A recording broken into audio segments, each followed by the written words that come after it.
Morning, just a one play yesterday, but the market did get it right in the Conference League. Pretty much spot on. A late lay of the draw here. It's a two-legged affair. Must win your first home leg as well.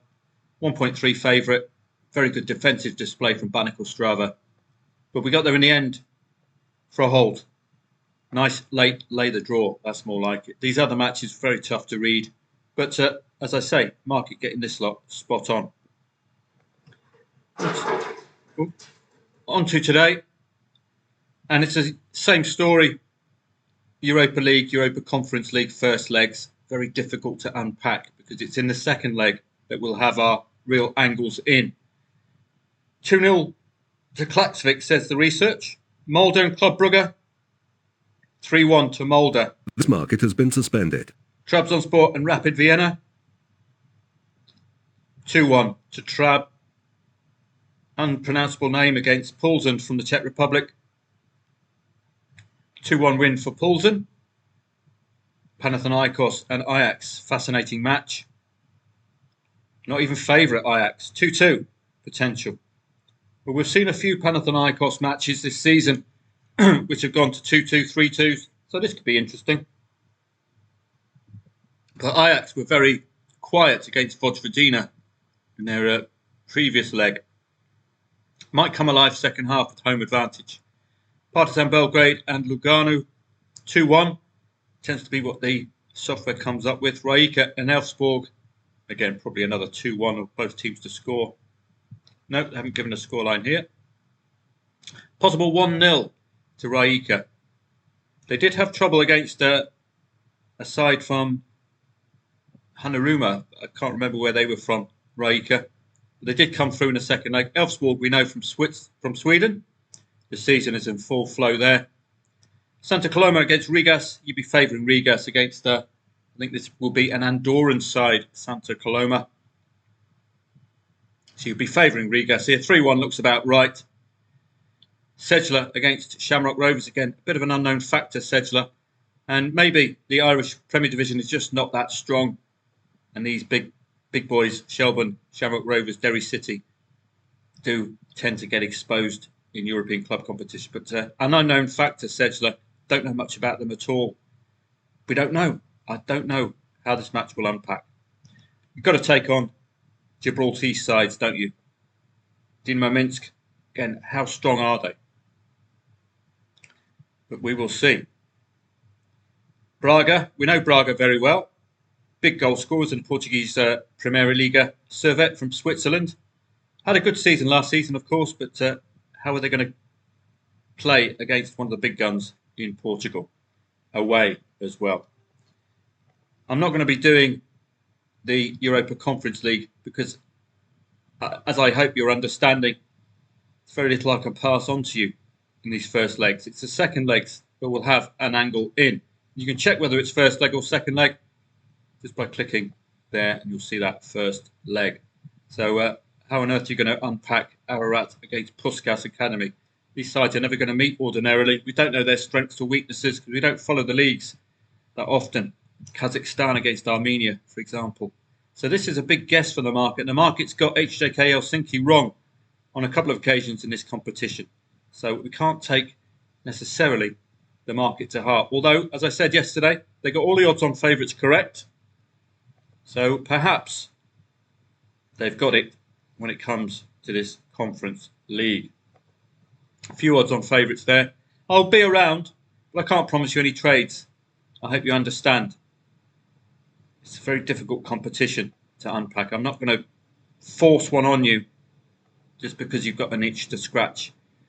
It's August. We've got brilliant football all the way through to April. Much better quality than this. Trying to unpack Ammonia against Fehervar from Hungary even. Don't fancy that at all. Elsewhere, probably quiet with other countries. The Danish Cup,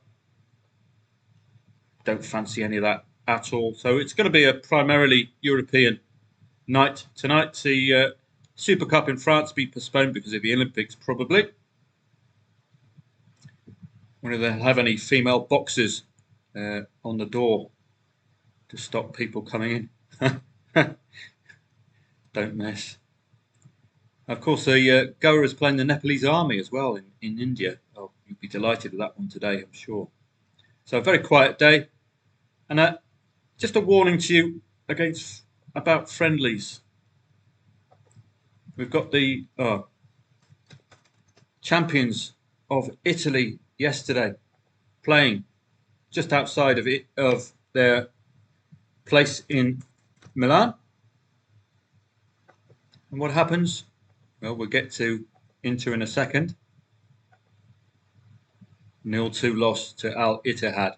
So please, please, please try and not get tempted in by friendlies. Please. Okay? You have been warned. Tennis-wise, again, it's taking a back seat now. We've got the footy on board. But if you're interested in tennis, now's the time to start playing these hardcore US and Canadian tournaments because they're all going to be giving their all. But then you're going to get the odd upset like this one, Cobley against Auger Aliassime, 19th against 33rd. Not a huge difference in the rankings, is it? I don't like trusting this guy. He's not a Taylor Fritz, is he? He's not a reliable sort. Thanasi Kokkinakis, mate, beat Gael Monfils. We've got some other big names. This should be an easy task for Tsitsipas Nishikori, the Darren Anderton of tennis, with his sick note.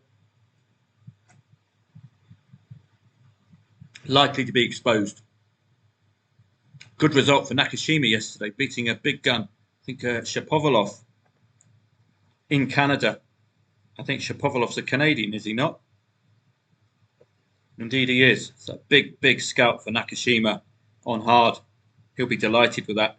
52nd in the rankings against 12th. But sometimes momentum can push you through.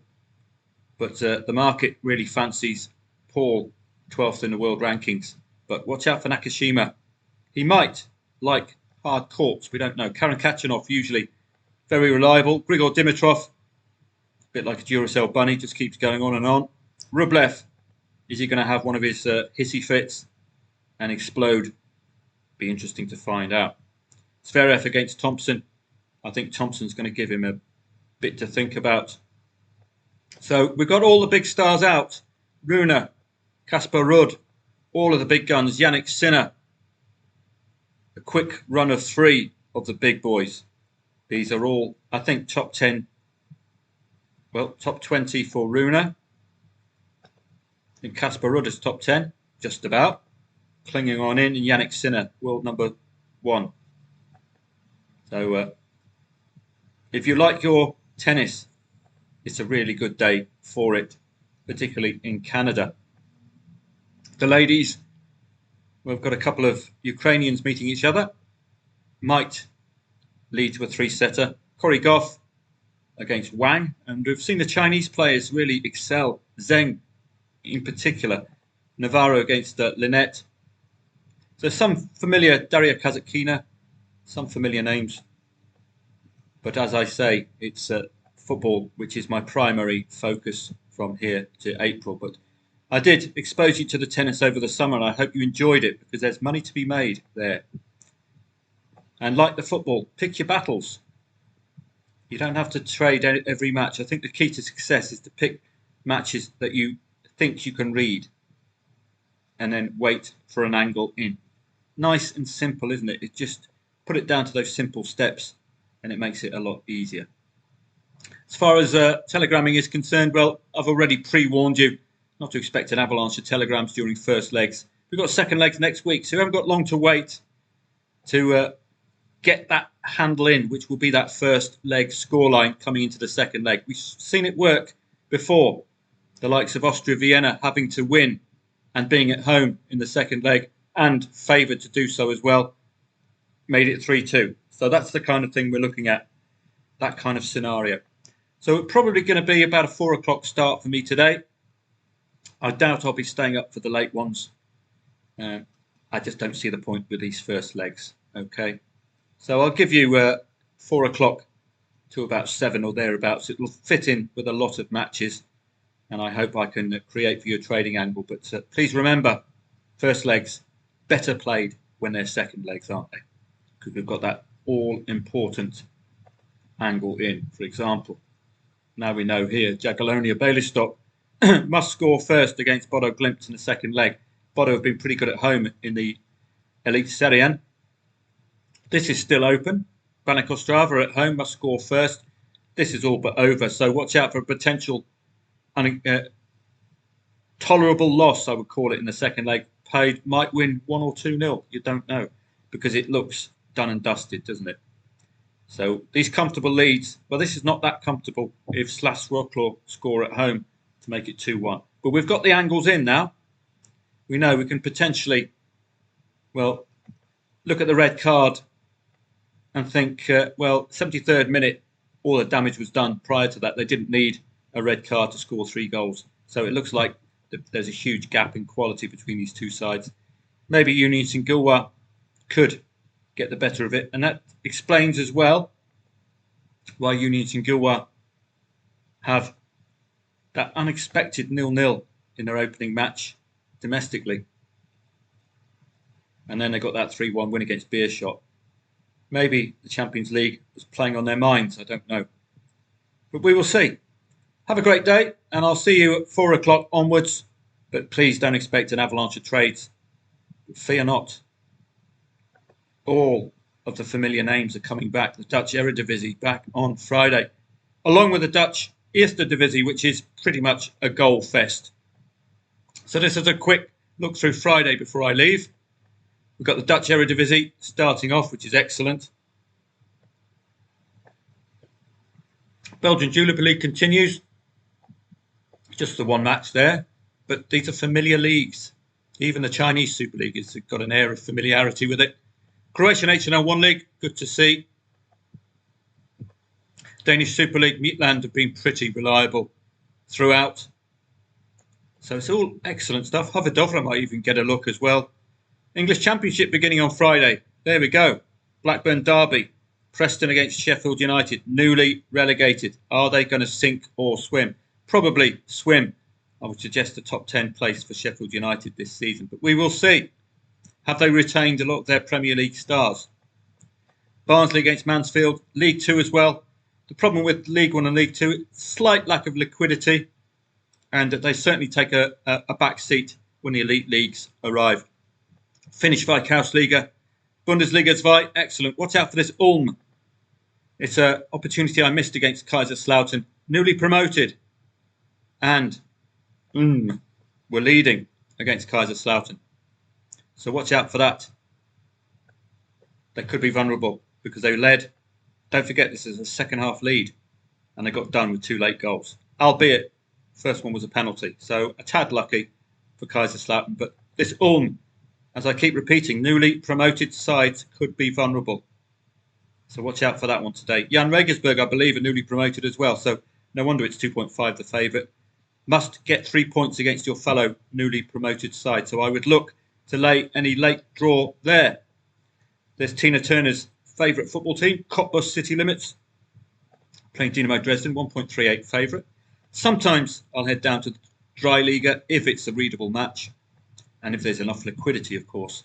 So as you can see, Friday it's starting to get busy and busy. You've got Irish Premier Division, Irish First Division, Coppa Italia, some familiar names, Sassuolo, Udinese, the draw specialists from last season, Genoa from Serie A. Good stuff, isn't it? Readable teams that we know. We know their strengths and weaknesses, as long as they haven't had a wholesale change in personnel. The Eerste Divisie, this is pretty much a goal fest. If you head over to soccerstats.com and have a look at if we can get 2023-2024 season. I'm not sure if we can, but they are normally there or thereabouts with that 2.5 quote here. Is it Netherlands? Yeah. So wait for the Eerste Divisie and you'll start seeing huge stats here. I tend to do, and you might want to start this throughout the season with the Eerste Divisie, with your bookmaker, both teams to score and over 2.5 goals accumulators. Come in on a couple of occasions, and when they do come in, ka-ching. Or you might want to put them in a series of lucky 15s or whatever they're called, where you've got doubles, trebles, quadruples, etc. Just for a bit of fun on a Friday. It is a goal fest ordinarily, the Eerste Divisie. Got the Norwegian Elite Serien as well, Polish Ekstraklasa. It's all good stuff. Portuguese La Liga beginning. Sporting Lisbon were excellent last season. One of our reliables, along with Porto and Benfica, quite obvious, of course. And then after that, you've got Braga. And you'll have one surprise side, I would suspect, breaking into the top 5. Steaua Bucharest as well. As you can see, it's all good stuff. Scottish Championship continues. And this will lead us nicely into Saturday and the start of the English League proper. English Championship, English League 1, English League 2. They're going to be our staple diet on a Saturday from 3 p.m. Look at this, full Eredivisie. What are you going to be doing with Feyenoord? You're going to be remembering they've got a new manager now. So new manager syndrome might come into effect. We've got some likely title contenders playing on Saturday. Feyenoord, Twente, AZ Alkmaar, PSV Eindhoven. So watch out for all of these 4. Must-win territory already with them all playing together. England will dominate at 3 o'clock. English Championship, League 1 and League 2. Belgium is here. It's all good stuff, isn't it? We've got Italy coming up, Spain as well. So watch out for the English leagues. Got to know our newly promoted, newly relegated. And while I won't research the English matches, I might just point out to you the newly promoted, newly relegated. Might resurrect Paul's excellent spreadsheet from last year and try to update it for this year. Paul gave us a newly relegated and newly promoted spreadsheet last season, which was hugely effective, and kudos to him for all of the work he put in. So I'll try to do that, replicate that this season. League 1 as well, League 2. Know you're newly promoted and you're newly relegated. It'll be vitally important. I won't go any lower than English League 2. For practical reasons, really. These aren't really covered on Betfair. Simple as that. And we've got the Charity Shield. It's a friendly kickabout. It's a pre-season friendly. And immediately, I think, City's odds are far too short. It's likely to be a 1-0 or 0-1, isn't it? Local derby. Finnish sides are back. So good stuff. Looking forward. Bundesliga 2. Watch out for Italian Serie B and Spanish Segunda B as well. Their leagues well worth following. So looking forward to an excellent season at footballtradingprofits.com. We've already made some decent profits, haven't we, in that first week? Lots of green screens on Telegram. Really enjoying passing on to you the profits. So let's see if we can pick out some more. But not to dampen things, it's likely, as I say, to be a very quiet day today. First legs, very difficult. Gauging sides from different corners of Europe, meeting each other, very difficult indeed, as the market has shown you, albeit, as I say, they got the Conference League right yesterday. Are they going to get the Conference League right today? Can we trust the market? It is an important part of my trading, the bookmakers' odds. So I do tend to rely on them, but you have to factor in that they're making a big ass guess as well. They don't know. They've got no gauge the strength or weaknesses of the prospective leagues. Which league is the strongest, Denmark or Poland? I'm not sure. That's the problem. Slovakia or Croatia, which is a stronger league? Czech Republic or the Israeli Liga Ha'al? Djurgården and Ilves? Finland or Sweden? Well, I suspect Sweden would be slightly strong. Have a great day today, and Telegram is footballtradingprofits.com. I'll see you from 4 o'clock, 4 p.m. onwards.